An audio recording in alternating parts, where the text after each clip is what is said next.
सभी को नमस्कार। आज हम करेंगे बजट रेखा, कीमत रेखा कब खिसकती है। पिछले टॉपिक में हमने किया था कीमत रेखा होती क्या है।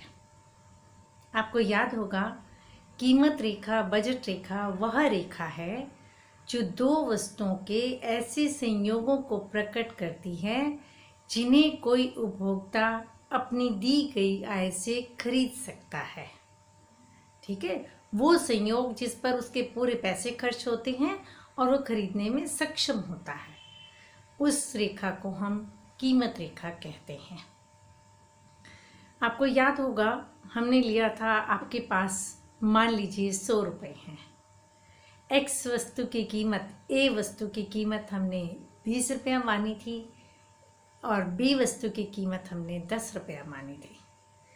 और ये वो संयोग थे जो हम खरीद सकते थे, याद होगा। और ये हमने कीमत रेखा बनाई थी, याद है। आज हम करते हैं ये खिसकती कब है। ये दाईं ओर भी खिसक सकती है, बाईं ओर भी खिसक सकती है, एक्स एक्सिस की तरफ से भी खिसक सकती है, वाई एक्सिस की तरफ से भी खिसक सकती है और पूरी रेखा भी खिसक सकती है। ठीक है, चलिए फिर से बाजार चलते हैं, है ना। कल आपके पास 100 रुपये थे।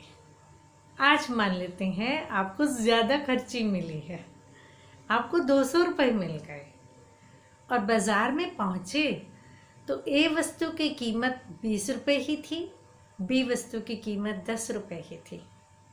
वही कीमत थी, लेकिन आपकी जेब में आज ज़्यादा पैसे हैं।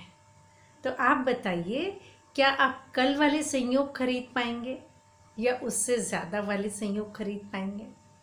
आप अधिक संयोग खरीद पाएंगे ना। ए वस्तु और बी वस्तु की ज़्यादा मात्रा खरीदने में सक्षम होंगे, है ना। ज़्यादा मात्रा खरीद पाएंगे। कल जो ये संयोग थे, आज इससे डबल संयोग खरीद पाएंगे। तो कीमत रेखा क्या होगी? खिसकेगी कि नहीं खिसकेगी? खिसकेगी ना। किस तरफ खिसकेगी? राइट साइड को खिसकेगी, है ना। अब कीमत रेखा ये थी और कीमत रेखा बढ़कर राइट साइड को खिसक गई और अब ये नई कीमत रेखा ये हो जाएगी। अब आप अधिक इकाइयाँ खरीदने में सक्षम हैं, अधिक इकाइयाँ खरीद सकते हैं, है ना। अब मान लीजिए एक और उदाहरण लेते हैं। पैसे कल वाले ही हैं, 100 रुपये ही हैं, ठीक है। और आप बाज़ार गए, आपको कीमत दोनों चीज़ों की आधी मिली, सस्ती हो गई, सस्ती हो गई। ए वस्तु जो 20 रुपये की आती थी, मान लीजिए वो 10 रुपये की आ रही है और बी वस्तु जो 10 रुपये की आती थी वो 5 रुपये की आती है। इसका मतलब आपके पास पैसे वही हैं, कीमतें आधी हो गई। तब भी आप क्या कल जितनी वस्तुएं खरीद सकते हैं? नहीं ना। आप उससे ज़्यादा वस्तुएं खरीद सकते हैं।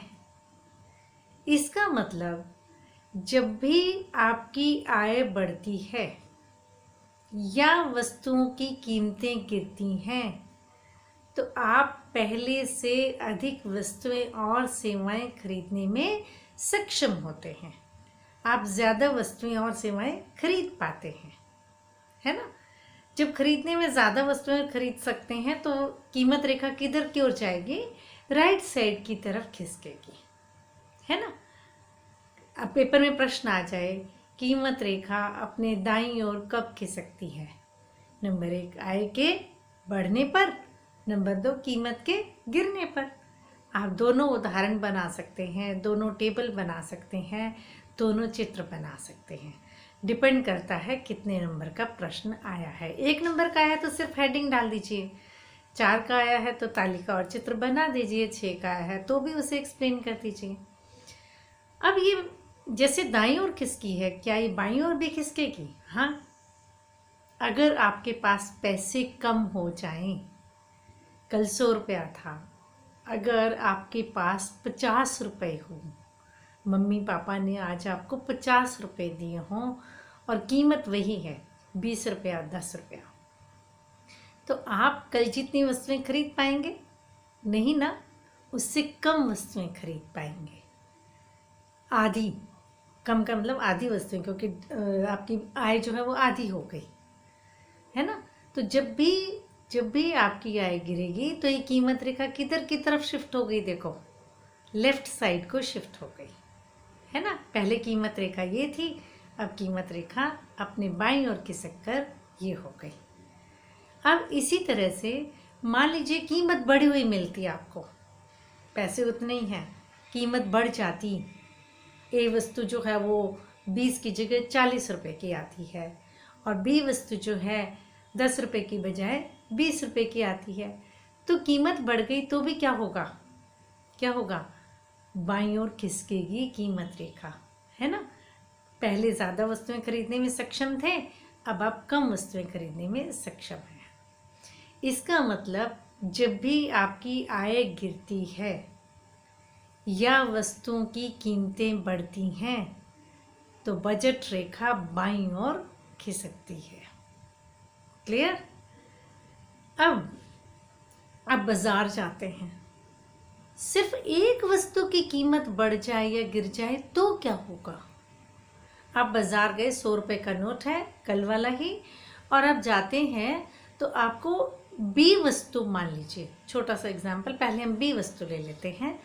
बी वस्तु अगर सस्ती मिलती है तो अब बी की अधिक इकाइयाँ खरीदने में सक्षम है ना। एक्स के कॉम्बिनेशन वही रखें तो बी की ज़्यादा मात्रा खरीदने में सक्षम है, तो ये बी वाली तरफ से, जहाँ आपने बी गुड लिखा है उस तरफ से ये राइट को खिसक जाएगा।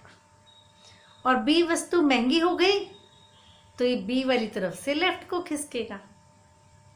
इसी तरह से ए वस्तु सस्ती हो गई तो ए वस्तु की तरफ से राइट को जाएगा, और अगर ए वस्तु महंगी हो गई तो ए वस्तु की तरफ से लेफ्ट को जाएगा।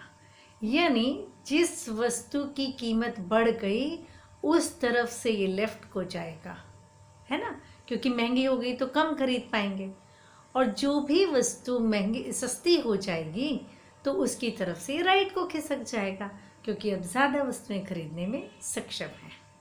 तो हमेशा याद रखें, कीमत और आय हमेशा किसको प्रभावित करते हैं, बजट रेखा को प्रभावित करते हैं। हम पहले से कम वस्तुएं ले सकते हैं या ज़्यादा वस्तुएं ले सकते हैं, ये हमारी आय पर निर्भर करता है और वस्तु की कीमत पर निर्भर करता है। कल हमारी एक चीज़ रह गई थी, वो थी इक्वेशन। कीमत रेखा की इक्वेशन है m is equal to PAQA plus PBQB। m का मतलब है आपके पास जो पैसा है वो आय, मनी। PX या PA price of A, QA quantity of A, PB price of B, QB price of B। यानी जो मनी है वो ए वस्तु पर किया गया खर्च प्लस बी वस्तु पर किया गया खर्च है। PAQA का मतलब पूरी ए वस्तु पर कितना खर्च हुआ, खर्च कर सकते हैं, और PBQB का मतलब बी वस्तु पर खर्च। तो ए वस्तु पर खर्च प्लस बी वस्तु पर खर्च इतना होना चाहिए कि वो टोटल आय के बराबर हो। याद कीजिए, कीमत रेखा हम क्या बोल रहे थे, वह रेखा जो दो वस्तुओं के ऐसे संयोगों को प्रकट करती है जिन्हें कोई उपभोक्ता अपनी दी गई आय से खरीद सकता है ना, खरीद सकता है। इसका मतलब ए वस्तु की टोटल खर्च बी वस्तु का टोटल खर्च इज इक्वल टू मनी या आय आना चाहिए। क्लियर।